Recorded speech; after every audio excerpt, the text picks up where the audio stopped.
Good evening and welcome to the Falmouth Community Media Center and our fourth open mic night poetic license. My name is Deborah Rogers and I am the CEO of Falmouth Community Television. A little bit about Falmouth Community Television. We are a nonprofit 501c3 public charity and membership-based organization. Donations support FCTV's dedication to provide unparalleled access to local information and enhance the ways we educate, connect, and empower our community neighbors. We manage the 3 local cable channels here in Falmouth: Public Channel 13, Education Channel 14, and Government Channel 15. We provide training in video production and technology as a means of encouraging community dialogue, awareness, and expression. Programs may also be viewed online via our website and on demand. I welcome you to tour our facility at the end of the evening. Consider joining us as a member if you have not done so already, attending one of our many classes, and our monthly orientation where you can learn more about us. Please do mark your calendar for the next poetic license on Thursday, December 19th, and for our new music series, the Falmouth Music Workshop from Studio 310, where each month audience members will be treated to the music and musical insights of world-class performers. Tickets are available on our website at fctv.org. And now for our show. Our hostess for Poetic License is Alice Kitumba. Alice is the founding director of Calliope Poetry for Community. Especially as November is a time to give thanks, Alice is grateful to poetry and to FCTV for bringing us together as a community that celebrates spoken word, music, and comedy. A new adventure in poetry will begin for Alice in January when she starts teaching Writing the Authentic Poem, How Voice Finds Form at the Cultural Center of Cape Cod in South Yarmouth. We are grateful to Alice for working with our staff to plan and host these open mic events, and of course to all of you for participating and joining us here in the audience this evening. So please join me in welcoming to the stage our host, Alice Kitumba.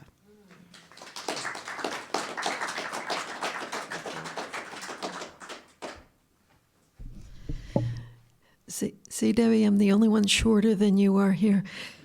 First of all, welcome everybody. You know, last month it was before the time change and it felt like we still had daylight.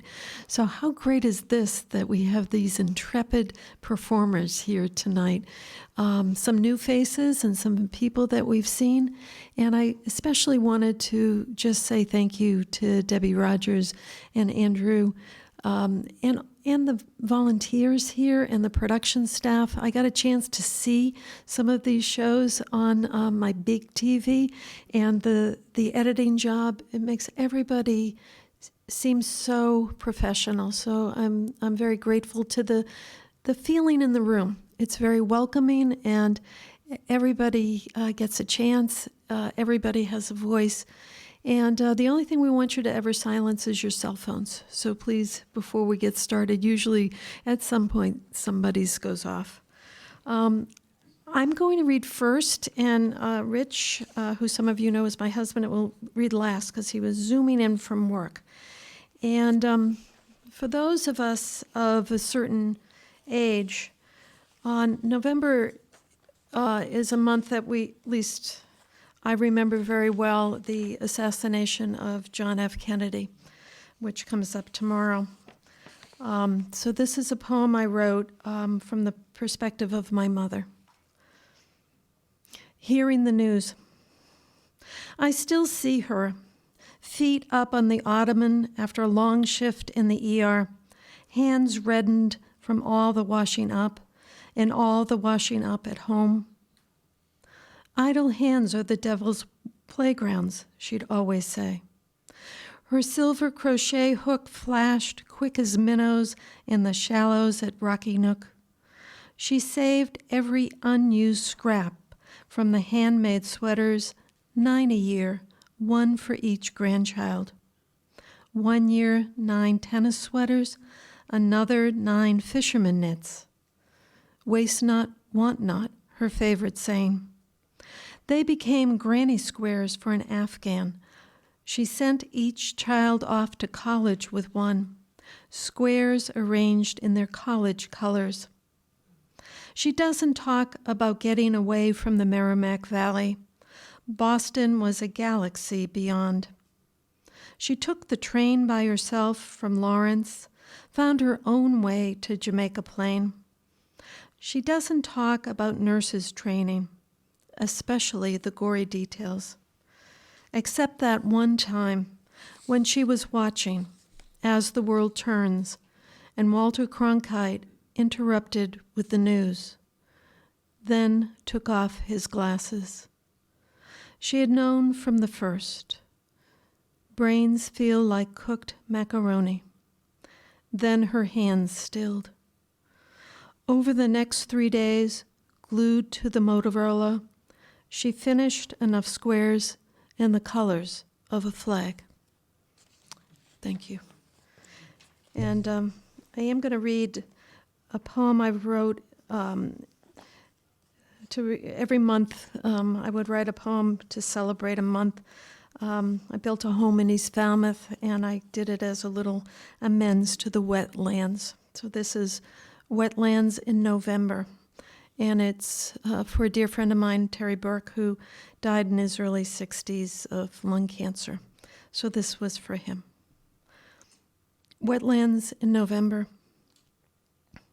Oak leaves cling despite the biting storm.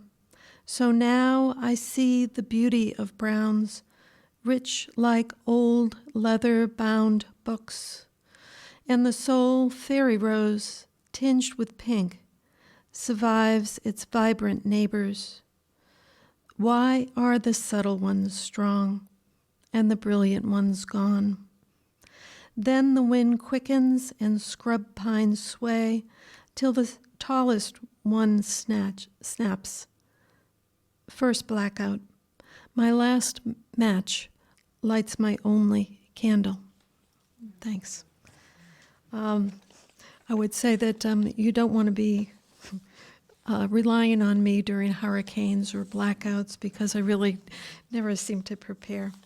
So we have 12 readers tonight. I was the first one, and even though we have a 4-minute time limit, which Andrew will signal me if you go really over, but we have enough room, and if there's anybody who came in and didn't sign up, just let me know at the end before Rich reads, and we'll find room for you.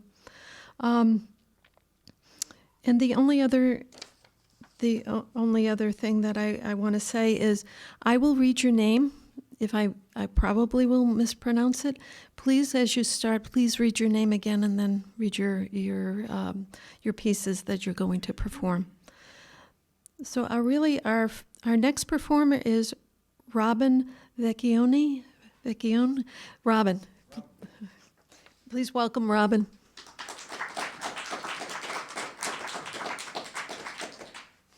Hello. I have a couple of poems I've written. The first one just happens to be my initials, which are RMV. Can't see with. Yep. RMV. All kinds of different people are here at the RMV. I'm pretty happy one of them going in's not me. Inside that horrid building lurks my firstborn son. I'm sure he's trying best he can to get this damn thing done. We arrived a half hour early, way before the scheduled time. He thought that he'd be first, but wound up 23rd in line. They come from different walks of life, although served up just the same. No special treatment given here. Inconsequential becomes your name. I saw a Darth girl with a dog. They both were dressed in black. Then a guy in a real sharp suit, pinstriped down to the slacks. I haven't forgotten a day that's passed when it was me that had to go in. A dreadful experience, remembered well, saying, please, never again. It's now been over 2 hours. Can't believe he isn't yet done. I found the registry of motor vehicles to be the opposite of fun. This one's called Don't Want to Be 100. My parents, in their 90s, said their final goodbye. Wanting the same would be my last lie. Living to 80, that just might do. Would you think it's okay if that happened to you? 70 has a better ring to the sound. Who knows if at 60, will we still be around? When I was young, I thought that 50 was old. That's probably not true, so I've been told. I could write a long letter to explain why 40 was better. When experiencing 30, everything seemed just fine. Looking back at it now, were we just using time? Oh my God, those 20s were crazy. I can think of those times, but they're still really hazy. I won't talk about teens. I bet you know why I mean. Do you remember at 10 how you wanted now to be then? Before all these ages, I would always ask why. Not getting the right answers, I would just turn and sigh. Now if you ask when, why, what was, the answer is simple. I just say, because. This one's called Coffee-O. Should I drink coffee? Should I drink tea? Why is it difficult just to be me? Should it be black? Should it have cream? Am I making a drink, or is this a dream? Will there be sugar, sweet and low? The sad truth is, I really don't know.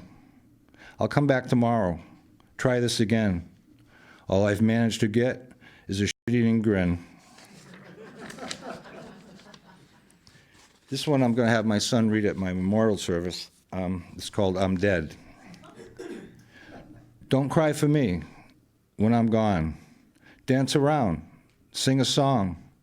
I think when you die, it's not the end. I'm here with a message, unable to send. If I could, I would surely say, being here is like the start of a brand new day, with love and light for all those who stand there. No destination or motive, not mattering where. You're here in the moment, you stand on your feet, thoughts of true freedom you finally greet. That's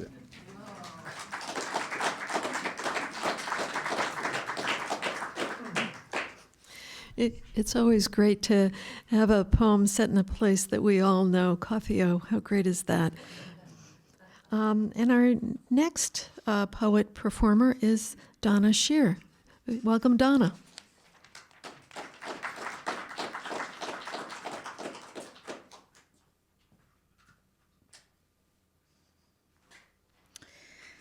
Hi. They say it's November. I say it's Yes-vember, because every day of the month you can find good reasons to be grateful. This poem is called Missing from My Thanksgiving Table. Missing the turkey. I am not a turkey person. Although I remember fighting my brother over the drumsticks, I would have been happy with just the skin. Crackling brown, salty crunch, and its aroma that filled the oven, filled the kitchen, filled the whole house. Smells that tugged at us to hurry and set the table. Little sister dropping the forks, excited and trusted with a real job. Me crowning each plate with a fancy folded napkin. Missing mashed potatoes from a box. I yearn for earthy spuds, scalped with a paring knife like Grandma always did, peels spiraling like brown ballerinas into an endlessness as long as her days were. Manhandling, no, woman-handling the magic red-handled masher. Her arms as strong as her belief in the power of love and good cooking. Missing The fruited cocktail Jell-O mold with flaked coconut. Gagging and grateful it's missing. Missing the green bean casserole, the faux crystal tray filled with 3 kinds of pickles, 2 kinds of olives, and celery. The sweet potato bake with sepia marshmallows squatting on top. Missing Dad's German digestive dessert, a radish and butter sandwich on rye. Missing the red and white can of Ready Whip standing sentry over the pumpkin pie with its pastry clown collar. Missing my brother and father roaring with the Redskins in the living room. Also missing the 2 dogs peeking from under the tablecloth with hopeful eyes and long jewel-like strands of abundant drool. In fact, my table is bare of any edibles because this year I'm dining on memories. My heart, a cornucopia filled with loved ones long gone and those dear and distant. Thanksgiving, giving thanks has become my mantra. A daily meal of blessings. I've never felt so full.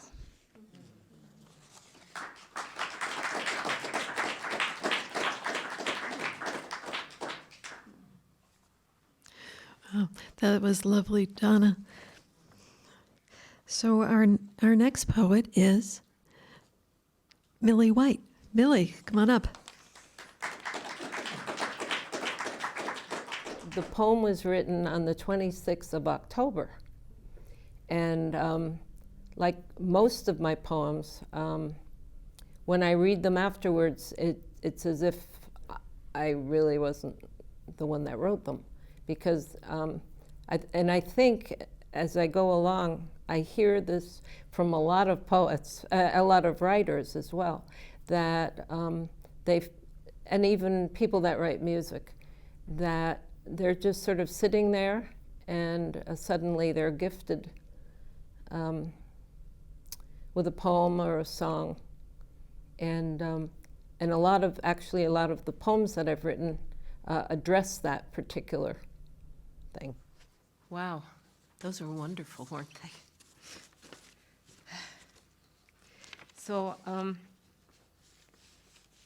I will have this after the poem, if anybody wants to look at it, because it's the program of the Cape Cod Climate Change Taking Action. And this was held Saturday, October 26th, down in Chatham at the St. Christopher's Episcopal Church on the 26th of October. And it was called Cape and Islands Faith and Science Forum, Cape Cod Climate Change Taking Action. So I got there early because I didn't want to be late going from East Falmouth all the way to Chatham, and I hadn't been to Chatham for a while. So I actually got into the church where this was going to take place, and I was the only one there. So I'm looking at the beautiful stained glass windows, and suddenly, as happens to me a lot, and I'm sure happens to poets a lot, suddenly this poem came to me, and it's called Climate Change. So what could be more sacred than working to save Mother Earth for our children, our grandchildren, the creatures and plants who are here long before we humans were? These creatures and plants are disappearing one by one, 2 by 2, or 4 by 4, with no great arcs to save them, without united plans to stop the climate change destructions.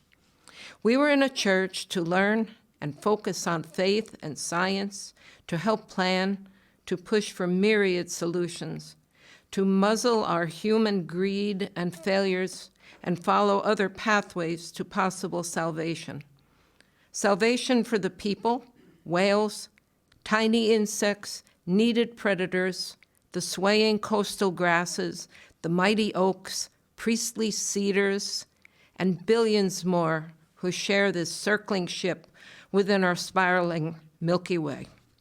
And so I sit and ask, and yes, I guess I pray, for greater understanding to play a part in coming actions, and for this sacred day in a faith-based place, and promise to do more.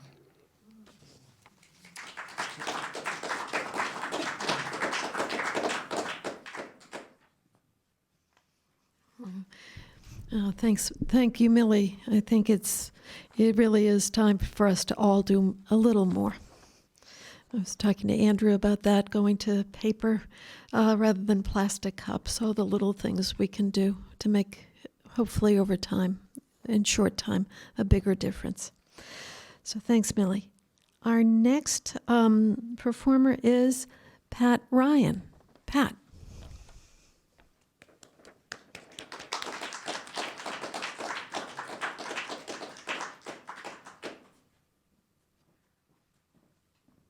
Thank you. It was a very impulse decision here. Okay, so this doesn't have a title. It's not very uplifting. When someone is dead to you, do the things they gave you start to change as well? Does the amulet become a headstone? The painting a closed door? Does the faded past recede below the horizon of consciousness? Are the letters, poems, and songs first shredded and then perhaps recycled or woven into rope? Could the rope then be used to hang your once loved one if he were foolish enough to call you again? How pretty the pendant, now a tiny tombstone, must hang between your breasts. You're a taxidermist of love, with an extensive gift collection substituting for corpses. A reminder of your power, with no strings attached, no obligations, of course. It's uplifting, right? Okay, I got two more on the same theme, but should I? Debbie's going to get the hook. Debbie, put the hook away. She's got the hook. Okay, this has one line of funniness. If my house were my consciousness, I would not be able to walk around freely. Every room, nook, and cranny would be jammed packed with you. I'd have to squeeze by, try to navigate around, but get stuck everywhere, sometimes laughing, more times crying, but always trying somehow to make it manageable. But like tribbles on the Enterprise, that's the funny line, right? Like blankets of snow in a blizzard of loss, the you that crowds my mental house is just a memory, a ghost, a missing person. I've no one to report the missing to but myself, and I'm powerless to bring you back or ever find you again. Yet I can't move freely anymore. There's scarce room to even breathe. And the last one's like a haiku. I think I have it memorized. How's it go? Hey, good looking. What you got cooking? Oh, shit. It's me.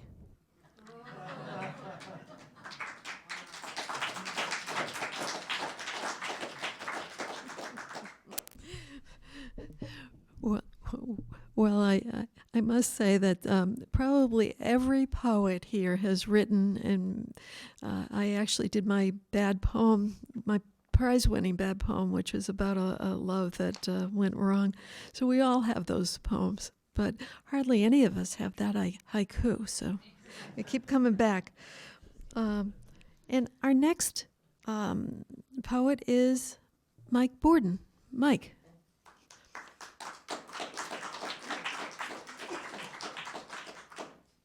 Honestly, part of what I'm looking forward to is hearing everybody else. It's so neat to have so many people come, and I mean, some of what's done is really witty and downright hilarious. Some of it is like people are like opening up their hearts and letting you peek inside, you know? It's really neat. And the young people that are coming out, like high school students, and their stuff is like full of passion and angst and, you know, everything you'd expect out of a teenager. It's kind of like a big hot mess in poetry. I just love it. I think it's a great thing. I hope it never stops. Hi, I'm Mike. And is that good, or should I raise it up? That's good. I've actually got two tonight. That's a first for me. And I'm going to say they're both sort of like philosophical poems. The first one is called Renee. I think that means I definitely am. Or not. I may have thought myself into a jam. I think I may have thought I'm only thinking I exist. What sort of education could result in such a twist? A stone, I grant you, could be thinking things it can't relate to a transient being such as me from such a solid state. But would that stone maroon itself in such a sea of buts? Surely, if the stone exists, my thinking must be nuts. And the next one, I tried and tried, because there's so many people here presenting poems that don't rhyme. I really tried to write a non-rhyming poem, and I just couldn't. I gave up eventually. But I came up with this because I was looking at the definition of atheism on, I think it was the American Atheist Association website. And this came out. Defined as lacking belief instead of actively believing, they claim no belief that no God exists, just a lack of belief in the same. In claiming to have no system of faith, their passive position provides a place of protection from pressures within and without to proselytize. But a step has been taken beyond the agnostic who claims no hope of assurance to a pulpit proclaiming no positive proof is grounds for inactive demurrance. This distinction, denying active belief, is decidedly fuzzy, I'd say, when passive disbelief is defended in such a deliberate way. The most honest among them will rightfully say that surety cannot be sensed that no God exists because lack of proof for does not constitute proving against. This admission is actually logically sound and goes right to the heart of explaining a position held firm yet apparently mixed with a surety they're not proclaiming. Existence is binary. It's yes or it's no, with no middle ground in between. So, this close to the primary fork in the road, not that many options are seen. If no God exists, then the theist is wrong, while his fervor remains unabated and the accurate atheist lingers in doubt for the reasons already stated. If God does exist, two choices remain, the binary of revelation. He's either revealed his existence to us, or he's left it to our contemplation. If he's not self-revealed, both groups still can't know, though the rightness of each is inverted. If he has revealed his existence, then that means that surety can be asserted, as long as that revelation is never discounted or somehow reduced to the realm of what intelligence can either explain or somehow deduce.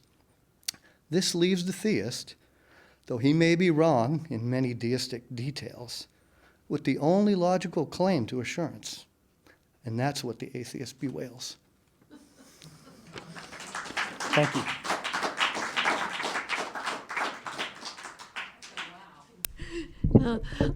I love the rhyme because it helps you like follow the story. It's a great circular reasoning. Maybe next time you can come back and do one on secular humanism. Everything I'd like to know about secular humanism. Who knows? I'm sure you do it too. That's great. Thank you so much, Mike. And our next poet is Andrew Belinsky. Andrew.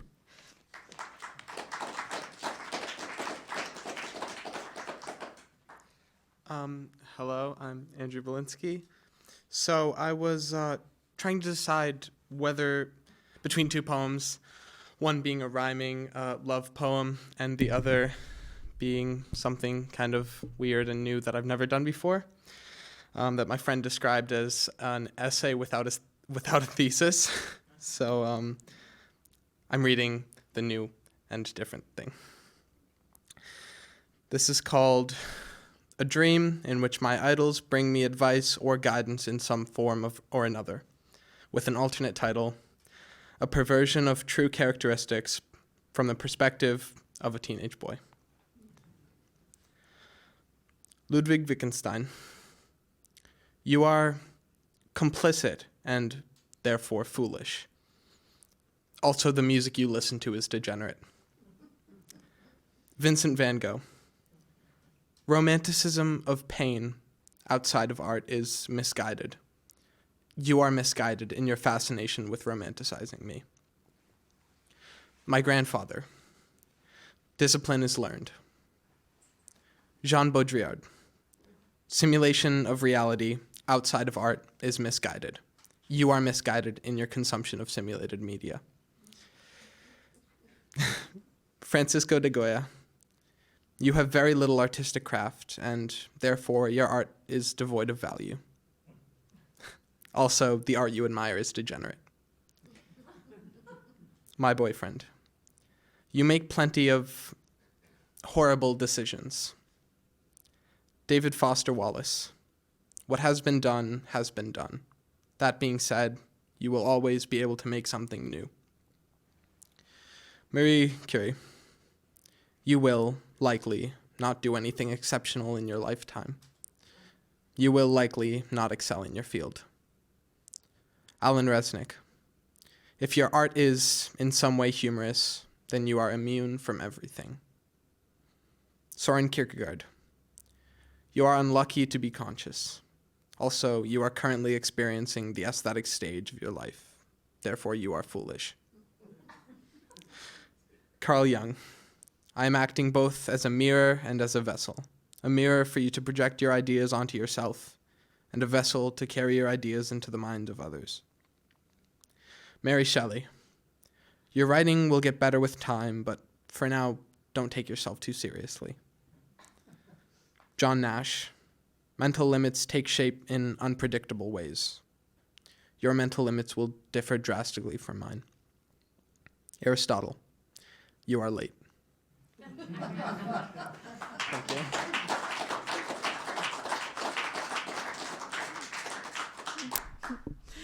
That's so great, Andrew. I have to tell you, it's a wonderful collage. It's so great to hear the two voices arguing, and don't lose your own in the process. That's great. And our next poet or performer can certainly come after Andrew, and that's Jackie Finney. Jackie.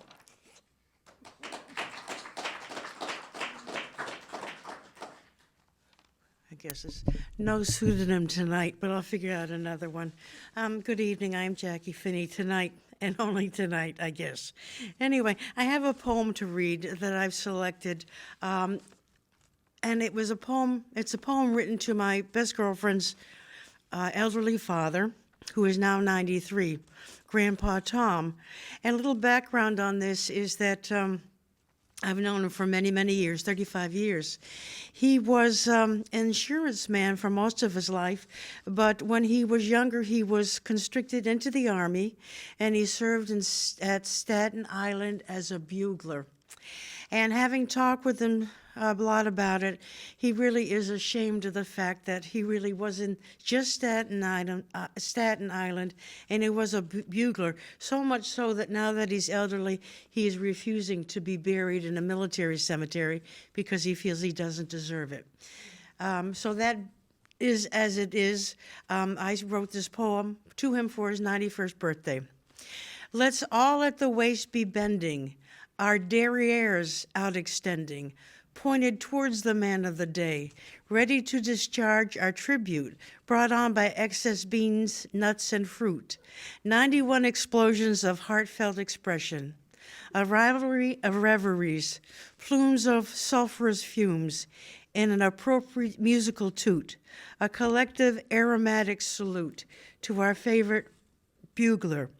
Toot, toot, toot, toot, toot, toot. Happy, happy, dear Tom Woodring. No better reason for our butts to sing. So I give it different things. So after, this is what I chose for tonight. I said, Jackie, you seem to like to commemorate things and people. And I think I do. So I said, gee whiz, I might need this for a new job since I am a retiree. So I thought, you know what?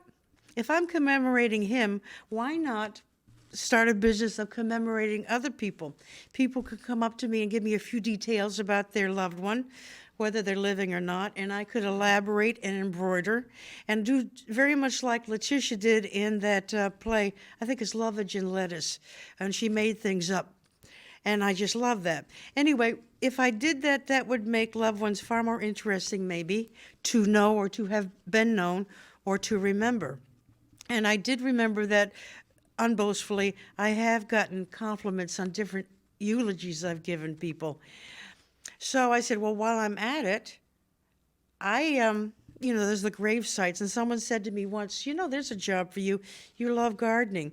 You should put yourself out and clean grave sites for people with the plants and everything else. So I thought, I'm not sure. But then I thought, I don't necessarily have to to just clean grave sites. I can update them too.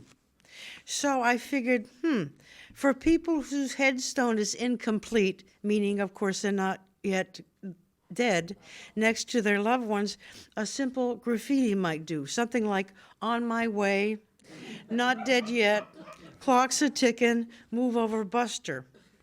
And for those who are visiting the already deceased, I thought, it would be interesting. You can walk up to an already deceased person, and it says Henry Morgan Shaw, born 1917, and it has a thing.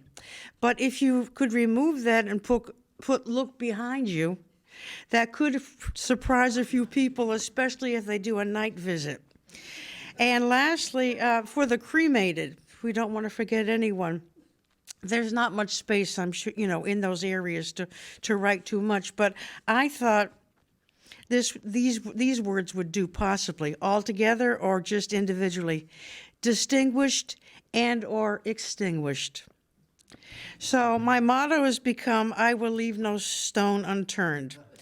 I have been employed variously over the years, and I really would say that this particular kind of employment I'm talking about would suit me much better than standing waiting for someone to choose just the right nail polish or to buy a lotto ticket at Rite Aid, as I've done in the past. And another study I did this week, which I was going to talk about tonight, but I'm not, but I'm throwing this in. I was studying about paradostokians. And initially I heard the word, I said, oh my God, I think I used to wait on them at the Silver Lounge. They're family from the Cliffs in North Falmouth, from the Watertown area, neighbors of the Karajokians. But I found out that a paradostokian is something different. It's something similar to what I'm just going to tell you now, my favorite one, and it relates to standing right here, right now. And it's my paraphrase: hospitality. When an audience makes a performer feel at home, when it's wishing he or she was there. Thank you.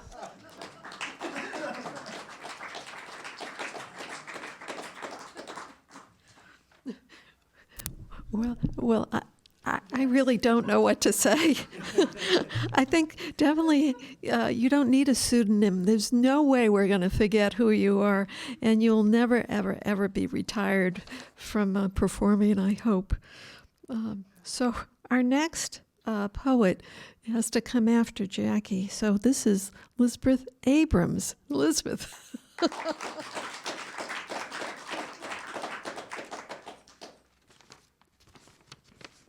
Hi, my name is Elizabeth Abrams. The title is When the Punching Starts, Strategy Goes Out the Window. Like that. Thank you. Let us now praise famous men and also the not so famous ones. Please pray for that guy, the one who can't help himself, the one who has his pride, the one who's had a hard life. It's not his fault. He doesn't mean to. He's a good guy. Say a little prayer for the rest of us, for our smallness and our weakness, for the whiteness of our winter legs that cannot reach the pedals. We didn't mean to. We're sorry that we should have. It's our fault that we didn't understand that. We were wrong to. Even though it be hard, let us turn our other cheeks again and again. We have so many amongst us. Please let us have a place at the table too, even though we probably don't deserve it. We promise not to take up too much space. We might blow away in the wind, and our voices won't fill every silence. Our limbs fit nicely together, and we have nice racks for old broads. We will wait. Thank you.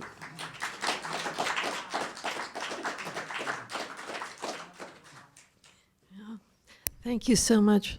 I'm not really that angry. No, it's the wonderful bite to get our attention. That's great. Andrew agrees, right, Andrew? Yes, absolutely. There you go. You get a thumbs up from Andrew. That's great. All right. So our next poet is Josh Rodman. Josh. Hey, Josh.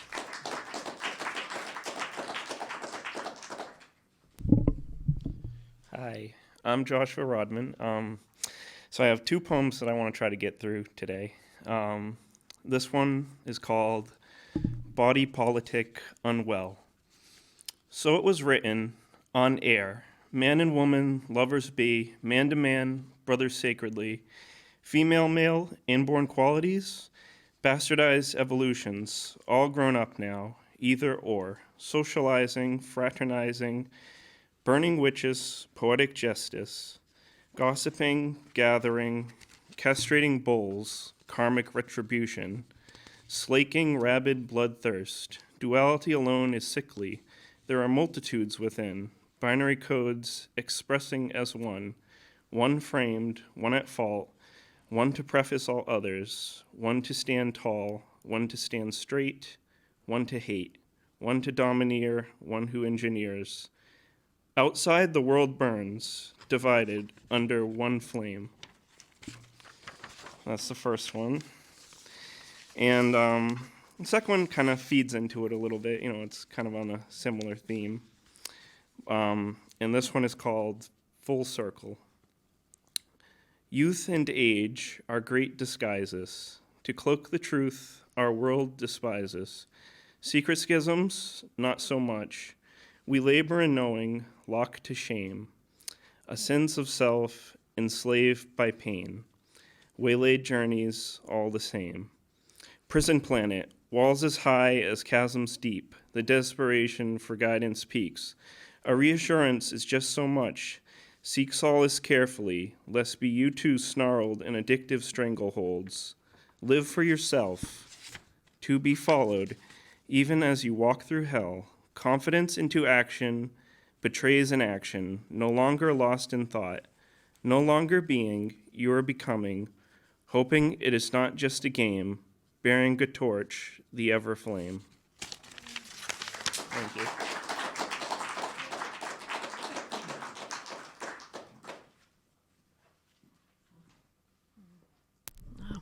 Thank you so much, Josh. It's a lot to take in when you think about it. But I love the last line, flame. That's maybe what we need, a little bit of fire. So I did say I would stop for a second to see if I missed anybody, because our last reader is Rich Humans. Did I miss anybody? Okay. So, Rich Humans.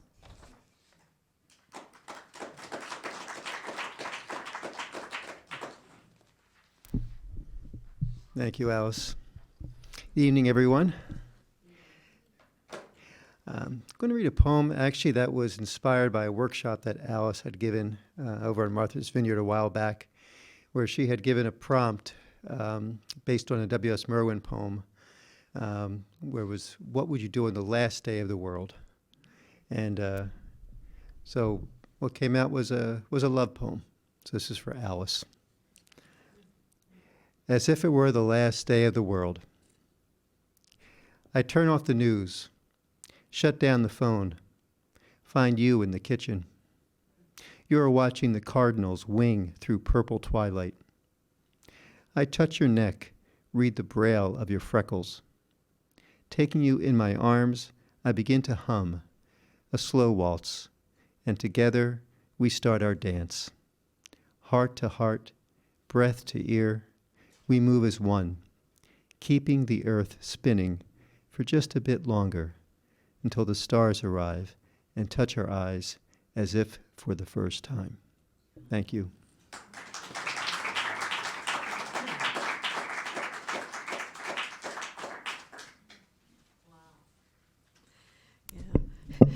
Now you know why he read last, or nobody would want to go after that. So thank you. Thank you. W.S. Merwin is one of my most favorite poets, environmental activist.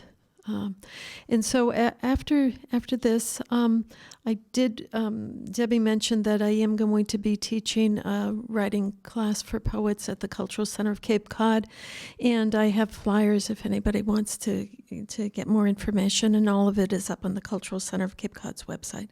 So I just want to again thank the Falmouth Community TV for really doing such a service to our community. This is just one of the many things they do to bring us all together. And Debbie had mentioned the music that is coming up. And do we have a date for that? Do you have a date for that? The music. It's on the flyer. December 5th. Yeah. Okay. Thank you. Real good. It's going to be excellent. And so December 5th, and there will be more information on the website. And if you've signed up, I'm sure you'll get notifications from Falmouth Community TV. And again, our next Poetic license, and you can see this on YouTube, and you can see it on Channel 13. And I had the chance, I was telling Andrew before, that I could actually watch like 3 hours of us, which is much better to me than watching 3 hours of football. So I actually thought that poets are really gonna rock, because we have more poets to listen to and to see on either on YouTube or on Channel 13. So our next Poetic license will be on Thursday, December 19th. It's essentially the same format. Come sign up at 7. Get to know each other, hang out, see the beautiful art. Right now it's the Holiday Gallery. Really get to know each other, because we really are a community that celebrates free speech, not just 1 week, but for the whole year. So please come back and spread the word for us. Spread it on Facebook, and spread it just by telling people what a great facility this is. So thanks, everybody. I'll see you next month.